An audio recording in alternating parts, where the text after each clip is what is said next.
మన ప్రభువును రక్షకుడైన యేసుక్రీస్తు నామంలో అందరికీ హృదయపూర్వక వందనములండి. ద్వితీయోపదేశకాండము 12వ అధ్యాయము. మీరు స్వాధీనపరచుకొనుటకు నీ పితరుల దేవుడైన యెహోవా నీకిచ్చిన దేశమున మీరు భూమి మీద బ్రతుకు దినములన్నిటను మీరు అనుసరించి గైకొనవలసిన కట్టడలను విధులను ఇవి. మీరు స్వాధీనపరచుకొనబోవు జనములు గొప్ప పర్వతముల మీదనేమి, మెట్టల మీదనేమి, పచ్చని చెట్లన్నిటి క్రిందనేమి ఎక్కడనైతే తమ దేవతలను పూజించెనో ఆ స్థలములన్నిటినీ మీరు బొత్తిగా పాడు చేయవలెను. వారి బలిపీఠములను పడద్రోసి వారి విగ్రహములను పగులగొట్టి వారి దేవతా స్తంభములను అగ్నితో కాల్చి వారి దేవతల ప్రతిమలను కూలద్రోసి వాటి పేరులు అచ్చట లేకుండా నశింపజేయవలెను. వారు తమ దేవతలకు చేసినట్టు మీరు మీ దేవుడైన యెహోవాను గూర్చి చేయకూడదు. మీ దేవుడైన యెహోవా మీ సమస్త గోత్రములలో తన నామమును స్థాపించుకొనుటకు నివాస స్థానముగా ఏర్పరచుకొను స్థలమును వెదకి అక్కడికే యాత్రలు చేయుచుండవలెను.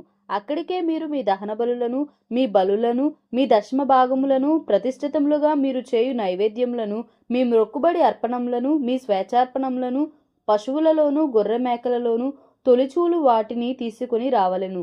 మీరును మీ దేవుడైన యెహోవా మిమ్మును ఆశీర్వదించి మీకు కలుగజేసిన మీ కుటుంబములను మీ దేవుడైన యెహోవా సన్నిధిని భోజనము చేసి మీ చేతి పనులన్నిటి యందు సంతోషింపవలెను.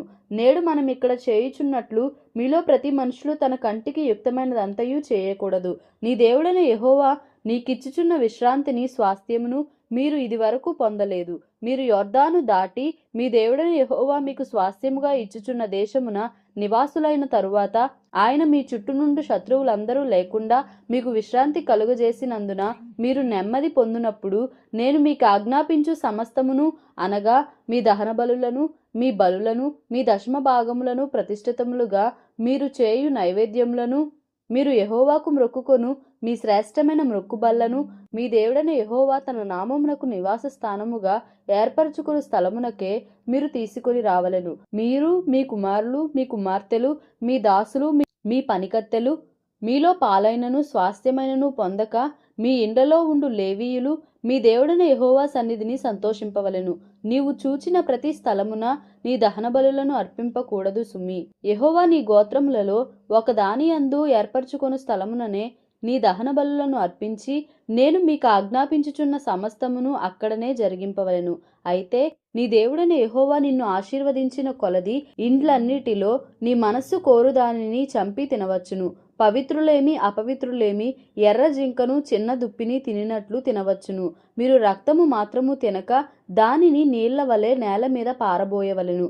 నీ ధాన్యములోనేమి, నీ ద్రాక్ష రసములోనేమి, నీ నూనెలోనేమి దశమ భాగమును, నీ గోవులలోనిదేమి, నీ గొర్రె మేకల మందలోనిదేమి, తొలిచూలు పిల్లలను నీవు మ్రొక్కుకొను మ్రొక్కుబలలో దేనిని, నీ స్వేచ్ఛార్పణమును ప్రతిష్టార్పణమును నీ ఇంట తినక నీ దేవుడైన యెహోవా ఏర్పరచుకొను స్థలముననే నీవు, నీ కుమారుడు, నీ కుమార్తె, నీ దాసుడు, నీ దాసి, నీ ఇంట నుండి లేవీయులు కలిసి కొని నీ దేవుడైన యెహోవా సన్నిధిని తిని నీవు చేయు ప్రయత్నములన్నిటిలో నీ దేవుడైన యెహోవా సన్నిధిని సంతోషించుదువు.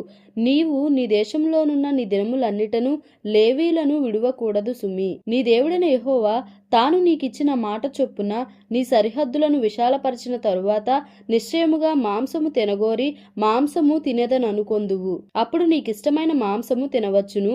నీ దేవుడైన యెహోవా తన నామమును ప్రకటించుటకు ఏర్పరచుకుని స్థలము మీకు దూరముగా ఉండిన ఎడల యెహోవా నీకిచ్చిన గోవులలోనిదే గాని మీ గొర్రె మేకలలోనిదే గాని నేను నీకు ఆజ్ఞాపించినట్లు చంపి నీవు ఆశించిన దానిని ఇంట తినవచ్చును. జింకను దుప్పిని తినునట్లు దాని తినవచ్చును. పవిత్రాపవిత్రులు భేదము లేకుండా తినవచ్చును. అయితే రక్తమును తినకూడదు. భద్రము సుమి.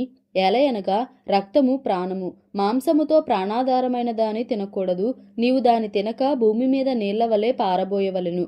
నీవు యెహోవా దృష్టికి యుక్తమైన దానిని చేసినందున నీకు నీ తరువాత నీ సంతతి వారికి మేలు కలుగునట్లు దాన్ని తినకూడదు.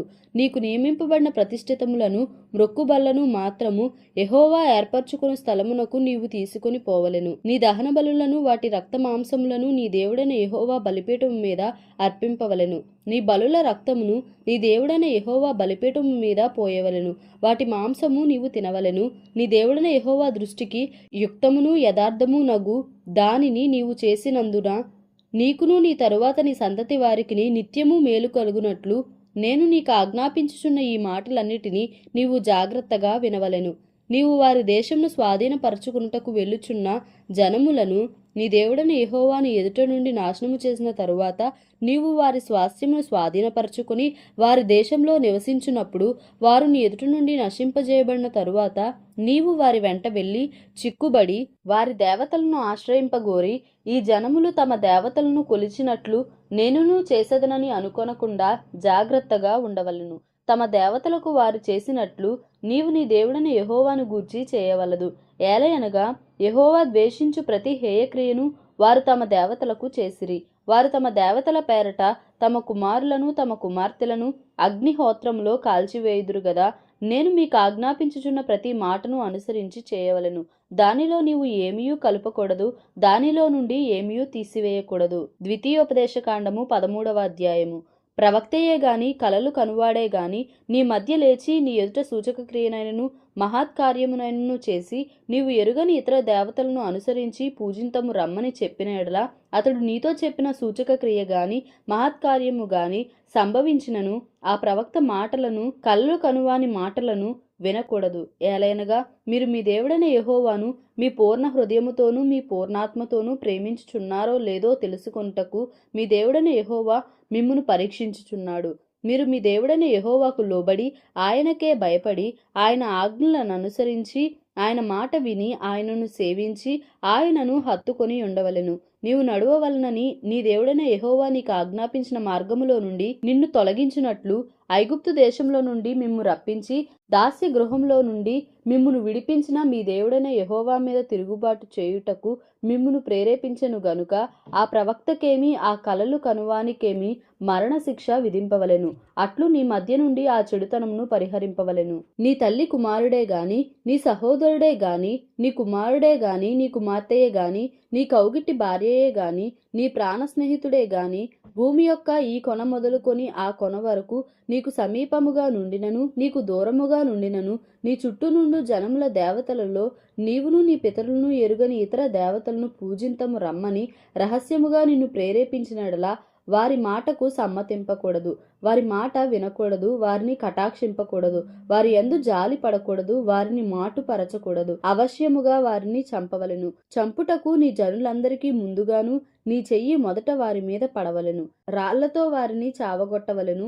ఏలయనగా ఐగుప్తు దేశములో నుండి దాస్య గృహంలో నుండి నిన్ను రప్పించిన నీ దేవుడైన యెహోవా యొద్ద నుండి వారు నిన్ను తొలగింప యత్నించెదరు. అప్పుడు ఇశ్రాయేలీలందరూ విని భయపడుదురు గనుక నీ మధ్య అట్టి దుష్కార్యమేమియూ ఇకను చేయకుందురు. నీవు నివసించుటకు నీ దేవుడైన యెహోవా నీకిచ్చుచున్న నీ పురములలో ఏదో ఒకదాని యందు పనికిమాలిన కొందరు మనుష్యులు నీ మధ్య లేచి మీరు ఎరుగని ఇతర దేవతలను పూజింతము రండని తమ పుర నివాసులను ప్రేరేపించిరని నీవు వినిన ఎడల నీవు ఆ సంగతిని శోధించి పరీక్షించి బాగుగా విచారింపవలెను.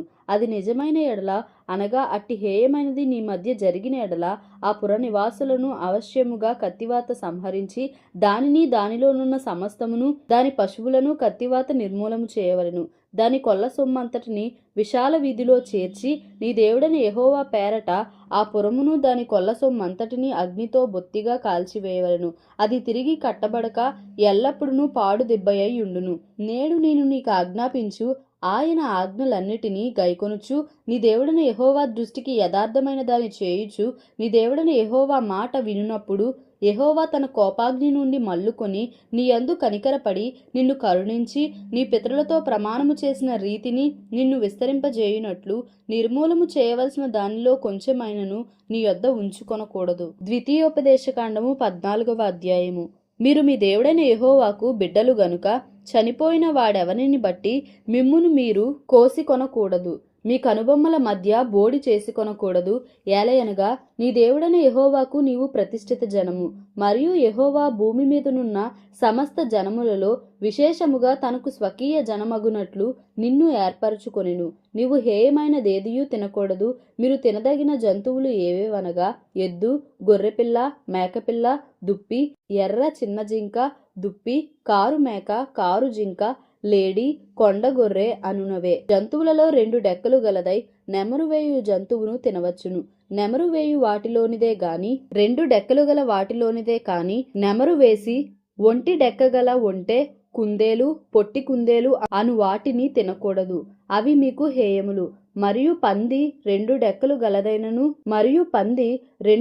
గలదైనను నెమరు వేయదు గనుక అది మీకు హేయము. వాటి మాంసము తినకూడదు, వాటి కళేబరములను ముట్టకూడదు.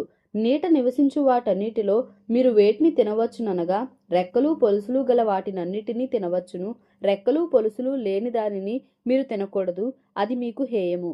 పవిత్రమైన ప్రతి పక్షిని మీరు తినవచ్చును. మీరు తినరానివి ఏవనగా పక్షిరాజు, పెద్ద బోరువ, క్రౌంచు పక్షి, పిల్లిగద్ద, గద్ద, తెల్లగద్ద, ప్రతి విధమైన కాకి, నిప్పుకోడి, కపిరిగాడు, కోకిల, ప్రతి విధమైన డేగ, పగిడి కంటె, గుడ్లగూబ, హంస, గూడబాతు, తెల్లబందు, చెరువు కాకి, చీకుబాతు, సారస పక్షి, ప్రతి విధమైన సంకుబుడి కొంగ, కుక్కుడు గువ్వ, గబ్బిలము అనున్నవి. ఎగురు ప్రతి పురుగు మీకు హేయము, వాటిని తినకూడదు. పవిత్రమైన ప్రతి పక్షిని తినవచ్చును. చచ్చిన దానిని మీరు తినకూడదు. నీ ఇంటనున్న పరదేశికి దానిని ఇయ్యవచ్చును, వాడు దానిని తినవచ్చును, లేక అన్యునికి దాని అమ్మవచ్చును. ఏలయనగా నీ దేవుడైన యెహోవాకు నీవు ప్రతిష్ఠిత జనము. మేకపిల్లను దాని తల్లిపాలతో వండకూడదు. ప్రతి సంవత్సరమున నీ విత్తనముల పంటలో దశమ భాగమును అవశ్యముగా వేరుపరచవలెను. నీ దినములన్నిటిలో నీ దేవుడైన యెహోవాకు నీవు భయపడ నేర్చుకొనున్నట్లు నీ దేవుడైన యెహోవా తన నామమునకు నివాస స్థానముగా ఏర్పరచుకొను స్థలమున ఆయన సన్నిధిని నీ పంటలో గాని, నీ ద్రాక్షరసములో గాని, నీ నూనెలో గాని 10వ వంతును, నీ పశువులలో గాని, గొర్రె మేకలలో గాని తొలిచూలు వాటిని తినవలెను. మార్గము దీర్ఘముగా నున్నందున, అనగా యెహోవా తన నామమునకు నివాస స్థానముగా ఏర్పరచుకుని స్థలము మిక్కిలి దూరముగా నున్నందున నీవు వాటిని మోయలేని ఎడల నీ దేవుడైన యెహోవా నిన్ను ఆశీర్వదించినప్పుడు వాటిని వెండికి మార్చి ఆ వెండిని చేత పట్టుకొని నీ దేవుడైన యెహోవా ఏర్పరచుకుని స్థలమునకు వెళ్ళి నీవు కోరు దేనికైనను, ఎద్దులకేమి, గొర్రెలకేమి, ద్రాక్షరసమునకేమి, మద్యమునకేమి నీవు కోరు దానికి ఆ వెండినిచ్చి అక్కడ నీ దేవుడైన యెహోవా సన్నిధిని భోజనము చేసి నీవును నీ ఇంటి వారును నీ ఇంట నుండి లేవీయులను సంతోషింపవలెను. లేవీయులను విడువకూడదు. నీ మధ్యను వారికి పాలైనను స్వాస్థ్యమైనను లేదు.